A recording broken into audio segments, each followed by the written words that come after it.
हर हर महादेव दोस्तों। एक छोटे से गांव में राधा नाम की एक गरीब महिला रहती थी। उसका एक छोटा बेटा था जिसका नाम मोहन था। राधा का पति कई साल पहले इस दुनिया को छोड़ चुका था। अब वह लोगों के घरों में काम करके अपने बेटे का पालन पोषण करती थी। राधा का जीवन बहुत ही कठिन था, लेकिन उसकी एक आदत कभी नहीं बदलती। वह रोज सुबह उठकर भगवान शिव की पूजा जरूर करती थी। घर छोटा था, पैसे कम थे, लेकिन घर के कोने में रखा छोटा सा शिवलिंग उसके लिए सबसे बड़ा सहारा था। तो हर सुबह वो दीपक जलाती और हाथ जोड़कर कहती, हे भोलेनाथ, मेरे बेटे को हमेशा खुश रखना, चाहे दुख मुझे दे देना, लेकिन मेरे बच्चे को सुरक्षित रखना। मोहन बहुत समझदार और प्यारा बच्चा था, लेकिन एक दिन अचानक उसकी तबीयत बहुत खराब हो गई। उसे तेज बुखार आने लगा। राधा डर गई। वह उसे गांव के डॉक्टर के पास लेकर गई। डॉक्टर ने दवाई दी, लेकिन कुछ फर्क नहीं पड़ा।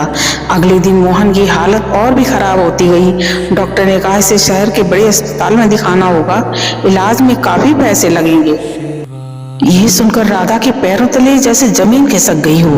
उसके पास तो खाने तक के पैसे मुश्किल से होते थे।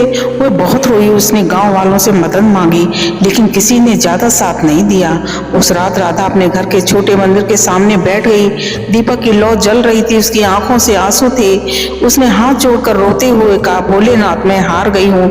मेरा बच्चा मेरी पूरी दुनिया है, अगर उसे कुछ हो गया तो मैं जी नहीं पाऊंगी। कृपा करो भोलेनाथ। भोले बाबा।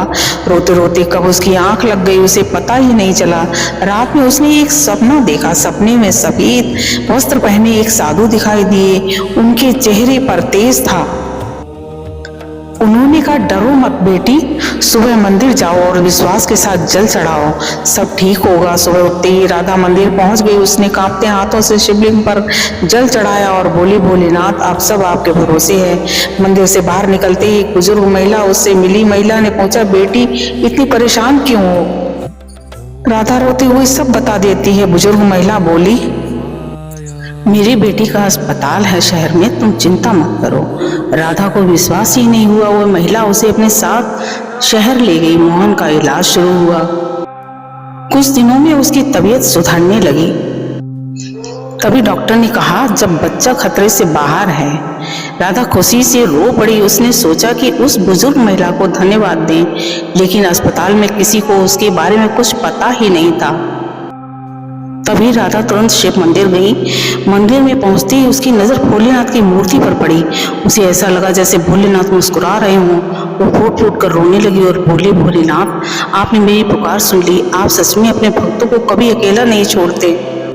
उस दिन के बाद राधा की भक्ति और भी गहरी हो गई। उसने गांव वालों से कहना शुरू किया, सच्चे मन से भोलेनाथ को पुकारो, वो जरूर सुनते हैं। देर हो सकती है, लेकिन उनकी कृपा सदैव अपने भक्तों पर बनी रहती है। तो प्रेम से बोलो, हर हर महादेव।